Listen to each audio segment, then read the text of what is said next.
संदेश खाली के उस गुनहगार की जिसका नाम है शाहजहां शेख और ममता का शेख अब राज उगलेगा और सीबीआई उससे पूछताछ करने वाली है। तो आपको बता दें कि सीबीआई की हिरासत में शाहजहां शेख है। कोर्ट की फटकार के बाद कस्टडी मिली है और अब उससे पूछताछ तेज होने वाली है। तो सीबीआई अब शाहजहां शेख से पूछताछ करेगी। सीबीआई के शिकंजे में है शाहजहां शेख। सीबीआई का शिकंजा अब और ज्यादा कसता नजर आने वाला है। शाहजहां पर सीबीआई वर्सेस ममता सरकार को गया था। वोट बैंक खतरा बनता हुआ कहीं ना कहीं नजर आ रहा था। यही कारण है कि सीबीआई और जो सरकार है उसके बीच जो अब खींचतान है वो शुरू हो गई थी, लेकिन कोर्ट की फटकार के बाद सीबीआई की कस्टडी मिली और अब सीबीआई पूछताछ जो है वो करने वाली है। सीबीआई की हिरासत में शाहजहां शेख है और पश्चिम बंगाल में अब सीबीआई इस आरोपी से पूछताछ तेज करने वाली है। तो आखिरकार सीबीआई के झांसे में शाहजहां शेख आ ही गया और सीबीआई की गिरफ्त में अब शाहजहां शेख है। दरअसल बंगाल पुलिस और सीबीआई के बीच देखा जाए तो कई दिनों से तकरार जारी थी, लेकिन इस तकरार के बाद आखिरकार ममता सरकार को झुकना पड़ा। हाईकोर्ट की फटकार के बाद बंगाल पुलिस को शाहजहां शेख की कस्टडी सीबीआई को सौंपनी पड़ी। हाईकोर्ट के फैसले के खिलाफ हालांकि पश्चिम बंगाल सरकार ने सुप्रीम कोर्ट का दरवाजा खटखटाया, लेकिन वहां से भी ममता सरकार को कोई भी राहत नहीं मिली। रिपोर्ट देखिए।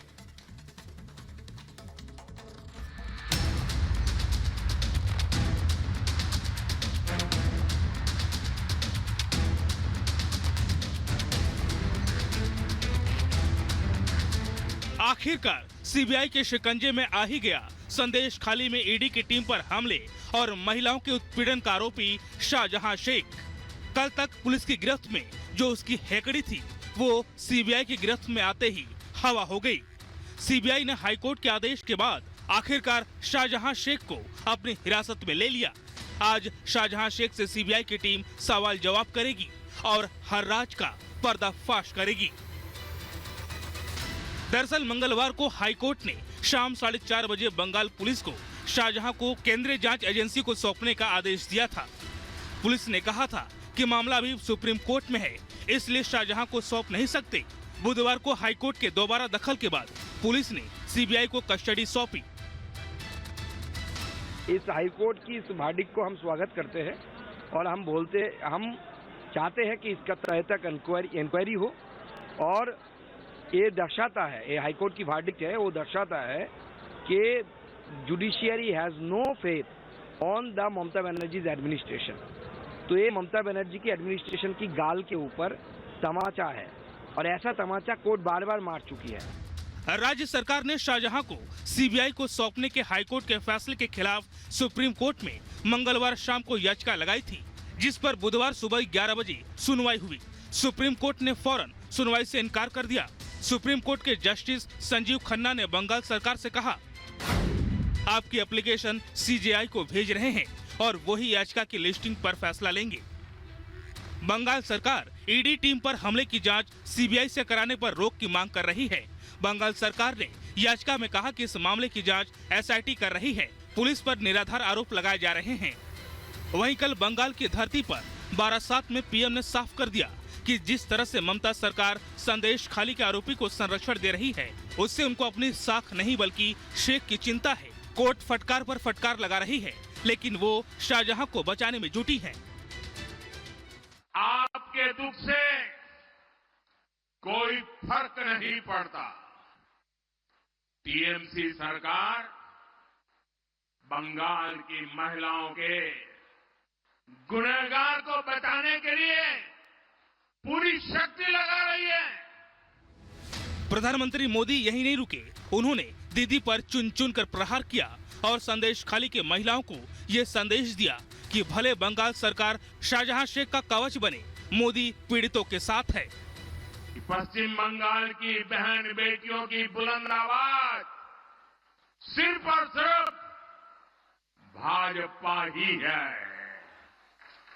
साथियों, तुष्टीकरण और तोलाबाजों के दबाव में काम करने वाली टीएमसी सरकार कभी भी बहन बेटियों को सुरक्षा नहीं दे सकती। अब जब शाहजहां सीबीआई के शिकंजे में है, उम्मीद की जा रही है कि उससे पूछताछ में संदेश खाली के कई राज का पर्दाफाश होगा। Bureau report, Republic Bharat. तो दिल्ली के मुख्यमंत्री अरविंद केजरीवाल की मुश्किलें कम होने का नाम ही नहीं ले रही है। अब एक और नई शिकायत राउज एवेन्यू कोर्ट में उनके खिलाफ ईडी ने दाखिल की है और शिकायत में कहा गया है कि दिल्ली के मुख्यमंत्री अरविंद केजरीवाल ईडी के बार-बार दिए जा रहे समन को न सिर्फ नजरअंदाज कर रहे हैं बल्कि जांच में सहयोग भी नहीं कर रहे हैं। अब इसी शिकायत पर आज सुनवाई होनी है। देखिए 1 मिनट की रिपोर्ट। दिल्ली के सीएम अरविंद केजरीवाल की मुसीबतें कम होने का नाम नहीं ले रही हैं। शराब नीति घोटाला मामले में ईडी ने केजरीवाल के खिलाफ कोर्ट में दूसरी शिकायत दर्ज कराई। बार-बार समन भेजे जाने के बावजूद केजरीवाल पूछताछ के लिए ईडी के सामने पेश नहीं हुए, जिसके बाद जांच एजेंसी ने सीएम के खिलाफ फिर से कोर्ट में शिकायत दर्ज कराई है। ईडी अब तक अरविंद केजरीवाल को 8 बार समन भेज चुकी है, लेकिन वो किसी भी समन पर एजेंसी के सामने पेश नहीं हुए। ईडी कोर्ट में दायर याचिका के मुताबिक ईडी केजरीवाल से पूछताछ करना चाहती है, लेकिन वो जांच में सहयोग नहीं कर रहे हैं। सीएम केजरीवाल के इसी रवैये के चलते ईडी ने राउज एवेन्यू कोर्ट में दूसरी शिकायत दर्ज कराई है, जिस पर आज सुनवाई होगी। इससे पहले सीएम केजरीवाल ने 8वें समन के बाद 12 मार्च को वीडियो कॉन्फ्रेंसिंग के जरिए पेशी की इच्छा जताई थी, जिसके बाद ईडी ने कहा था कि हम पूछताछ के लिए डिजिटल पेशी का प्रावधान नहीं है। वहीं केजरीवाल अभी तक ईडी के सभी समन को गैर कानूनी बताते रहे हैं। Bureau report, Republic Bharat. ज्ञान वापी से जुड़े तमाम मामले कोर्ट में लंबित है और ऐसे में आज 2 मामलों को लेकर कोर्ट में सुनवाई होनी है। कौन से वो 2 मामले हैं, आइए एक एक कर आपको बताते हैं और उसमें क्या रुख देखने को मिल रहा है अभी तक, वो भी इस रिपोर्ट के जरिए समझिए। ज्ञानवापी परिसर में मौजूद ब्यास तहखाने की मरम्मत के लिए कोर्ट में याचिका दायर की गई है। जन उद्घोष सेवा संस्थान के कुलदीप तिवारी ने याचिका के जरिए ब्यास तहखाने की अविलंब मरम्मत कराने की मांग रखी है। इसके साथ ही मुस्लिम पक्ष के लोगों के छत पर जुटान और नमाज पर आपत्ति जताई है। याचिकाकर्ता ने तहखाने की कमजोर छत का हवाला देते हुए मुस्लिम नमाजियों पर छत ध्वस्त करने के इरादे से उछलने कूदने का आरोप भी लगाया है। सिविल जज सीनियर डिवीजन की कोर्ट में दाखिल याचिका में कहा गया कि तल गृह की छत जर्जर होने के कारण उसके ऊपर मुस्लिम पक्ष के लोगों के जमावड़े के कारण छत से पत्थर टूट रहा है।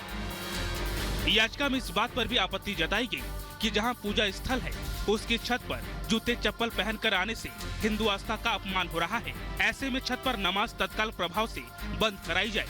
फिलहाल कोर्ट ने याचिका स्वीकार कर लिया है और आज इस मामले पर सुनवाई होगी। Bureau report, Republic Bharat.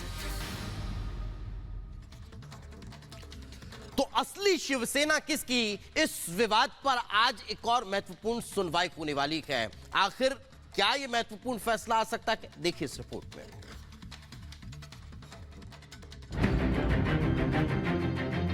Uddhav बनाम शिंदे शिवसेना विवाद मामले पर आज सुप्रीम कोर्ट में सुनवाई होगी। पिछली सुनवाई में उद्धव गुट के नेता सुनील प्रभु की याचिका पर सुप्रीम कोर्ट ने एकनाथ शिंदे समेत 39 अन्य विधायकों को नोटिस जारी किया था।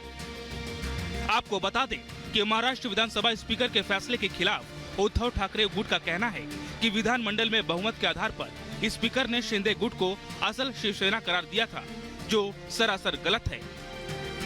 साथ ही याचिका में भी कहा गया कि सुप्रीम कोर्ट के फैसले में दी गई उस व्यवस्था के खिलाफ है जिसमें कोर्ट ने कहा था कि महज विधानमंडल के संख्या बल के आधार पर स्पीकर को इस नतीजे पर नहीं पहुंचना चाहिए। फिलहाल आज इस मामले में सुप्रीम कोर्ट सुनवाई करेगा। अब देखना ये दिलचस्प होगा कि क्या सुप्रीम कोर्ट से उद्धव गुट को राहत मिलती है या शिंदे गुट ही असली शिवसेना के तौर पर बरकरार रहेगा।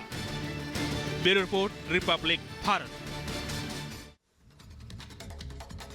और चलिए अब बात करते हैं रामेश्वरम कैफे ब्लास्ट मामले से जुड़ी हुई, जिसकी जांच एनआईए कर रही है और ऐसे में एनआईए ने एक संदिग्ध से जुड़ी जानकारी साझा करते हुए इनाम की घोषणा की है, जिसमें एनआईए ने यह भी साफ सीधे तौर पर कहा है कि हमें आम लोगों की सहायता की आवश्यकता है। रिपोर्ट देखिए।